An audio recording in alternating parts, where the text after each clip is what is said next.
As mídias sociais são a guilhotina do nosso tempo, né? Você lembra quando surgiu a guilhotina, ela, né, um instrumento próprio da Revolução Francesa, o objetivo era justamente um método mais humano, né? Um método mais igualitário de execução, porque antes os nobres eles eram decapitados com espada e os pobres eram enforcados. A ideia, portanto, é que os ricos, né, os ricos eles tinham, até nessa hora, mais privilégio do que pobre, porque vinha a espada, enquanto o pobre ficava ali sufocando numa forca. E a guilhotina, portanto, ela unificava tudo, né? Todos morriam do mesmo jeito, sem dor, sem distinção de classe, né? Então, na hora que eu vejo a guilhotina sendo agora, né, como essa carga de um instrumento de nivelação de justiça, é que ela surge com esse ideal, mas na verdade o que ela nivelou foi o ódio, né? E Deixa eu durante, só sobretudo... fazer uma explicação aqui, porque as pessoas que estão aqui no chat já estão falando, gente, que história é essa de guilhotina, né? A gente não explicou e começou a falar da guilhotina aqui do nada. Essa história partiu de um professor da UFRJ que comentou um post da mulher do Roberto Justus, né? Ele é um professor, Marcos Dantas, professor da UFRJ, numa publicação do X que ele fez, defendendo o uso de guilhotina contra a Vicky, que é a filha de 5 anos do empresário Roberto Justus, porque ela apareceu numa postagem da família usando uma bolsa de 14 mil reais. E ele disse, só a guilhotina resolve, foi uma coisa assim. Já vou pegar a postagem exatamente para trazer aqui para vocês, mas é disso que a gente está falando, né? Então, pode seguir, Gabriel. Eu ia dizendo isso, né? Ou seja, a ironia da história é porque a guilhotina, justamente, ela surge como um símbolo de igualdade, para garantir que os ricos, que antes morriam com uma espada no pescoço, e os pobres, que morriam enforcados, ou seja, estrangulados ali, enquanto os ricos tinham até nessa hora mais direitos do que os pobres, a guilhotina ela vem prometendo, olha, vai todo mundo morrer rápido e veloz. E aquilo que surgiu exatamente como uma promessa de igualdade, né, de nivelar pela igualdade, pela justiça, acabou nivelando pelo ódio, né? E não era só uma questão de execução, porque durante o governo do terror, 1793, 1794, a guilhotina ela era usada assim, de forma frenética, né? Era a guilhotina e com plateia, com popular, com aplauso, né? com uma lógica de cancelamento. As pessoas gostavam de ver a gente sendo executada. E, claro, o que a gente sabe bem dessa história é que a guilhotina, né, que foi usada contra os nobres, aquelas pessoas que usaram muito a guilhotina acabaram sendo degolados por ela, né? Robespierre, Danton, outros líderes da Revolução, todos, né, que gostavam de uma guilhotina, acabaram sendo usados. E aí eu achei interessante nesse caso aí que movimentou as mídias sociais essa semana, porque a guilhotina, enquanto metáfora de justiça revolucionária, né, ela é visivelmente um símbolo de intolerância disfarçada de justiça social. Quantas outras pessoas têm bolsa cara? Cadê o professor? Professor, né, professor da Universidade Federal. O senhor sugeriu guilhotina para Érica Hilton? O senhor sugeriu guilhotina para Janja? O senhor sugeriu guilhotina para essa cambada de madame da esquerda festiva? Gosta de falar de justiça social empunhando as suas grifes? Não, né? A guilhotina só direcionou para o lado que o senhor não gosta. Então, assim, é de uma hipocrisia sujeito fazer um comentário desse e se jactar de defensor da justiça social e experimentou que o mesmo que os outros guilhotinadores experimentaram, né? A guilhotina rápida do julgamento e do cancelamento das mídias sociais do nosso tempo. Certamente vai conhecer o tal do processinho, né? Vai ter que gastar uma baba em advogado, para aprender a não falar merda. E depois né? vai ter que pagar uma indenização, provavelmente, Possivelmente. porque, de fato, não dá para você atacar uma criança de 5 anos assim na internet. O que todo mundo tá dizendo aqui no chat é que foi uma declaração absolutamente infeliz. Não tem ninguém defendendo isso, né? Porque, de fato... É isso, né? Você está atacando, em última instância, você está atacando uma criança nas redes sociais. Tem toda uma discussão aqui também que as pessoas estão puxando do porquê uma criança de 5 anos está exposta dessa maneira numa rede social, que é uma questão que hoje em dia movimenta dinheiro, e a gente pode falar muito sobre a questão da segurança dessa criança, né? Ela está sendo exposta ali de alguma maneira, mas deixando claro que essa declaração foi completamente infeliz e, como você disse, ele vai responder um processinho e provavelmente ele vai perder o processinho porque ele, de fato, atacou uma criança, né? Agora, a gente pode avançar, né, Luísa? Beleza, aí fica óbvio, né? Criança... não tem culpa, obviamente, de nada, está ali com a bolsa, não escolheu o CPF, não escolheu o CNPJ, não escolheu o endereço, nasceu ali numa família que deu para ela uma bolsa. Ok. E a criança atacada, a situação atacada ali pelo professor. Né? A gente pode expandir essa discussão. A gente pode expandir essa discussão porque as pessoas todas, elas são sujeitas de direitos não existem para serem atacadas ou xingadas ou molestadas digitalmente como são. Não há dúvida que o que isso faz com crianças e adolescentes faz a gente pensar o tempo inteiro do que é a proteção desses seres de direito que ainda não são maiores, né, e que ainda não respondem pelos seus atos. Mas por que não refletir sobre isso de maneira geral na internet? O que muita gente faz sob a capa do anonimato, né? Vez ou outra, eu tenho a casca grossa, né? Não tem problema com essas tolices de mídia social, não. Mas às vezes ou outra eu vejo que o chat, eu nem vou falar sobre algumas pessoas que falam sobre a gente, sobre mim, sobre o Pedro, mas vou falar do comportamento de umas com as outras aqui no próprio chat. Elas se xingam de um jeito que eu observo aqui, que eu fico imaginando se elas fariam isso se estivessem todas sentadas numa mesa de bar, se elas estivessem olhando uma na cara da outra. E o quanto a mídia social me lembra aquele desenho do Pateta, né? Que ele entra no carro e se transforma num outro bicho. Né? Assim, entrei no veículo, ou seja, loguei. Né? Estou aqui protegido por um perfil de mídia social com uma carinha ou um desenho que ninguém sabe o que é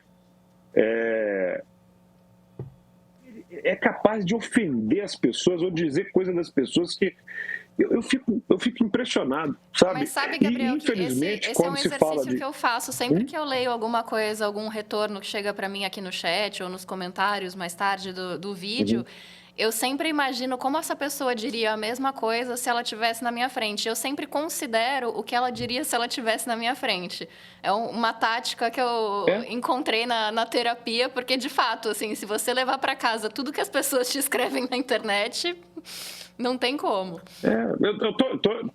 Luiz, estou em política, né, há 20 anos, mídia social, comecei desde que isso aconteceu, então...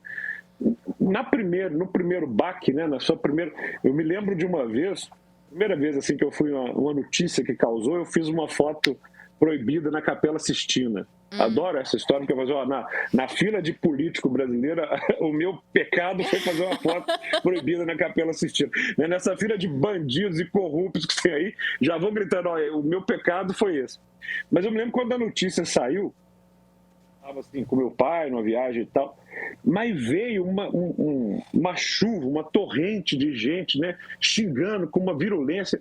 Eu fiquei, obviamente, chateado com aquilo, mas depois de um tempo, olha, você simplesmente releva completamente. Você, obviamente, extrai o que as mídias sociais falam de uma maneira positiva, porque tem muita interação legal, em que as pessoas, inclusive, assim, olha, desculpa, eu discordo de você, tem muita coisa legal. Mas tem gente que isso precisa ser realmente estudado. O que a pessoa sente na hora que ela está protegida por um anonimato para ela simplesmente jogar ali na mídia social tudo que está guardado nela, né? Assim, é um quê de frustração, um quê de falta de resolução, um quê de de incapacidade de dialogar de maneira respeitosa. Ela precisa xingar, diminuir o outro, destruir. Então, assim, na hora que você vê um professor de uma universidade federal indo num post de maneira autônoma, sem ninguém o obrigar, e sugerir guilhotina para uma criança, nós realmente precisamos entender, assim, talvez ele defenda, inclusive, a regulamentação das mídias sociais. Eu geralmente brinco, né? Gabriel, você é a favor da regulamentação das mídias sociais? Eu falo, uma medida já seria muito higiênica, Luísa. Seria assim, ó, toda mídia social que existe em território nacional deveria oferecer obrigatoriamente para o usuário uma opção. Qual seria essa opção? Eu gostaria de interagir apenas com perfis verificados. E o perfil verificado seria um direito garantido a todos sem que você tivesse que pagar nada. Ou seja, então a Luísa fez o perfil dela na mídia social A, B, C ou D. Você tem a opção de falar, eu sou a Luísa. Tá aqui a minha... Igual você faz em aplicativo de banco, né? Tá aqui a minha foto, tá aqui o meu documento, eu sou a Luísa. E eu quero interagir apenas com outras pessoas que também são de carne e osso. Você não considera, Luísa, que as pessoas que não estão protegidas por um anonimato, por uma cara de bichinho, né, por um arroba 123456, números, dígitos, alguma coisa, e que seja de fato um CPF, isso traria um outro patamar de interação nas mídias sociais? Porque, sabe o que eu lembro? Quando surgiu o Orkut, que foi, né, ao meu ver, a primeira grande mídia social que unificou os brasileiros, o nosso grau de interação, e eu sempre gosto de diferenciar mídia social de rede social. Mídia social são essas ferramentas, né, que a gente tem aqui. Rede social, a gente já tinha, antes de ter essas ferramentas, no encontro na praça, no encontro na escola, na associação de bairro, na rua e tal. É o nosso interagir. Quando o Orkut ele surge, ele é uma sobreposição de rede social com mídia social. Você tem ali o seu perfil, você adiciona os seus amigos, tem, né, comentários, testimonials, scraps, álbum, e a interação ela vai evoluir na medida em que uma coisa se cola na outra. Outras mídias sociais que foram surgindo não partiam desse tipo de interação colada na rede social. Ela tinha o patamar de um emissor e os demais receptores, tal como as mídias tradicionais, né? O Orkut tinha comunidade, tudo que a gente aprendeu na escola de comunicação. Hoje em dia, em rede social, o Orkut tinha comunidades, né? Pessoas unidas por gostos em comum, que é uma coisa que hoje em dia parece impossível em qualquer outra rede. Hoje em dia, pessoas unidas por um ódio em comum, né? Hoje você tem essa nova forma. E o Orkut, ele tinha essa coisa artesanal, inicial, de estar ali, olha, deixa eu manter junto, né, a turma do colégio, deixa eu colocar para conversar quem está aqui no mesmo bairro. As comunidades, inclusive, eram engraçadíssimas.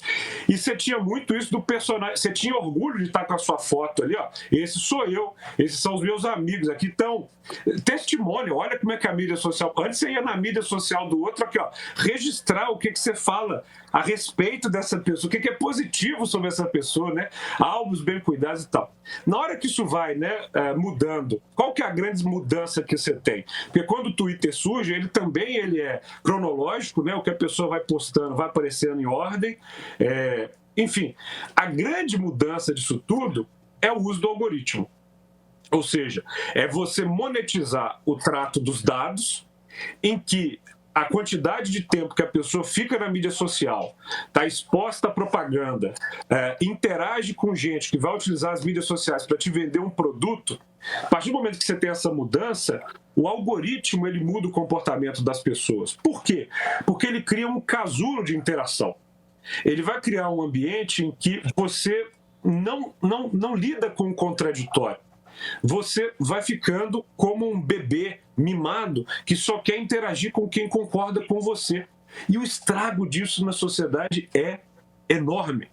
Porque isso não é a realidade das nossas ruas, dos nossos bairros, da nossa cidade. Quer dizer, em algum momento, né, condomínios fechados, trânsito que, né, a pessoa sai de casa, vai trabalhar, volta para trabalhar e se isola. De certa maneira, isso vai reproduzindo também o que está acontecendo nas mídias sociais. Mas ao ponto de... Você imagina um lugar, Luísa, se esse professor universitário encontrasse a família Justus caminhando na rua, com a menina com a bolsa lá, Ele ia parar o que ele estivesse fazendo para chegar na cara dos pais e apontar só guilhotina? Mas é isso... Ele se sentiu à vontade. Exatamente. Né? Mas eu acho...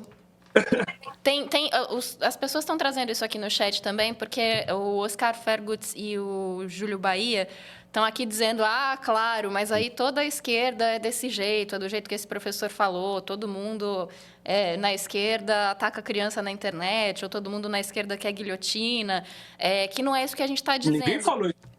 Não, só para... Ninguém disse isso. Mas é porque a gente está falando de um caso, e é importante reforçar como na internet...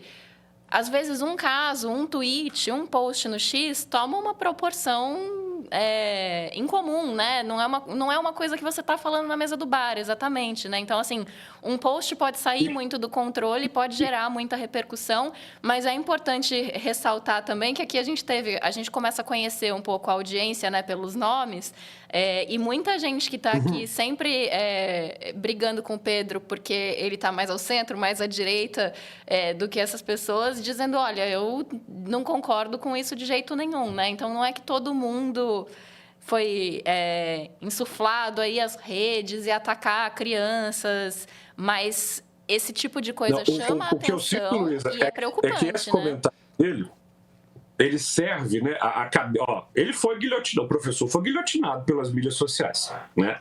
A cabeça dele está aqui, sendo levantada, tal como a de Maria Antonieta na Praça de la Concorde, onde seja, em Paris, mostrando, olha aqui, E qual que é o exibir da cabeça do professor? Todo professor universitário é como ele? Óbvio que não. Eu sou professor universitário, nunca recomendei a guilhotina para ninguém, porque eu sei que a guilhotina sempre volta na cabeça de quem recomenda. Mas essa fala dele serve a um discurso que paira na sociedade ante o ambiente acadêmico, ante o ambiente universitário. Olha só o que o Trump está fazendo com as universidades americanas. Olha o que o Trump está fazendo com Harvard. Né? Ou seja, no Brasil, o que há de fundo no ataque às universidades? É muito simplório dizer que é um ataque às esquerdas ou um ataque a um ambiente mais pendente a uma ideologia mais à esquerda da sociedade. Não é isso.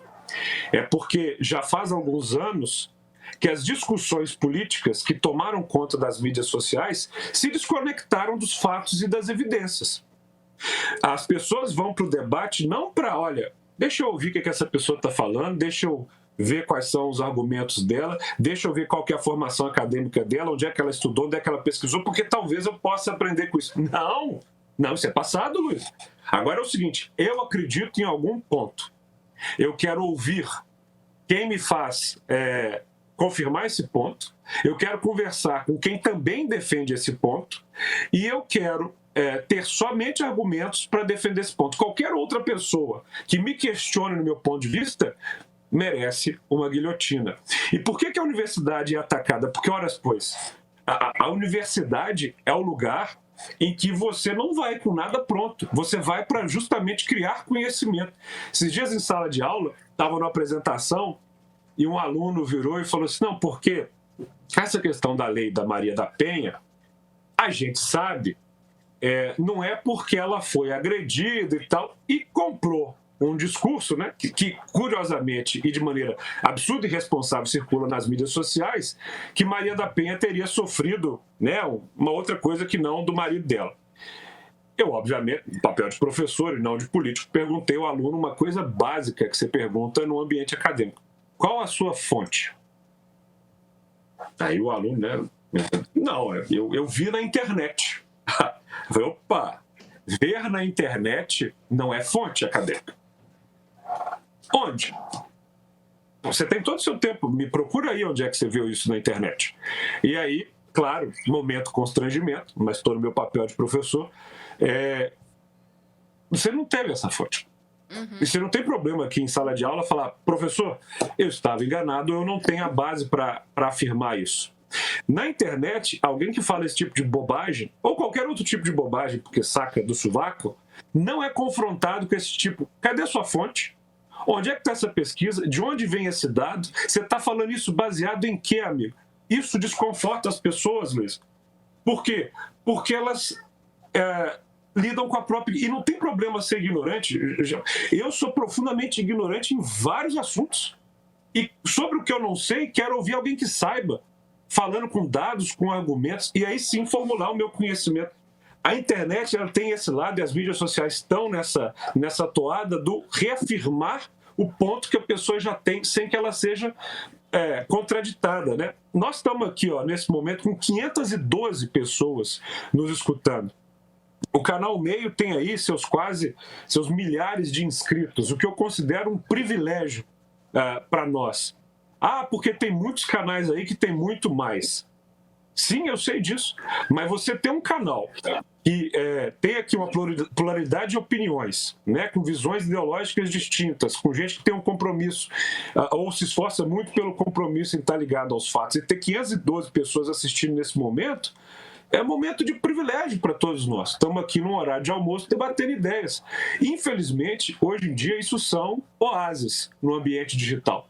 O ambiente digital está construído, infelizmente, com algoritmos que reforçam a solidão de opinião das pessoas. E isso tem já consequências graves na democracia e na convivência entre as pessoas. Nós não estamos conversando sobre Israel e Palestina. Nos dividimos em grupos, cada um do seu lado xingando o outro. Pois é sempre assim nas redes sociais. Usamos palavras fortes, tratamos o lado do qual não gostamos com a pior gente que existe. Às vezes fazemos parecer que esse conflito nasceu no 7 de outubro de 2023, ou em 1967, ou mesmo em 1948, e é muito mais antigo do que isso. Eu tive por 10 dias em Israel em fevereiro desse ano. Conversei com políticos árabes e judeus, com ativistas árabes e judeus, com gente nas ruas. Fui do norte ao sul do país. Ao voltar para o Brasil, mergulhei nos livros. O resultado desse trabalho ficou pronto agora. No próximo dia 10 de julho, estreiam no streaming do Meio 3 episódios especiais do Ponto de Partida da série. Tá lá a história e também a política. No todo, no conjunto, os 3 filmes são um clamor pela paz, uma defesa da solução de 2 estados, um para cada povo. Não há outra solução que não essa. Você quer entender o que acontece naquele canto do mundo numa versão sem heróis ou vilões? Assina o Meio Premium, baixa nosso app. No dia 10, na sua televisão, no seu celular, tablet ou computador, vai estar lá.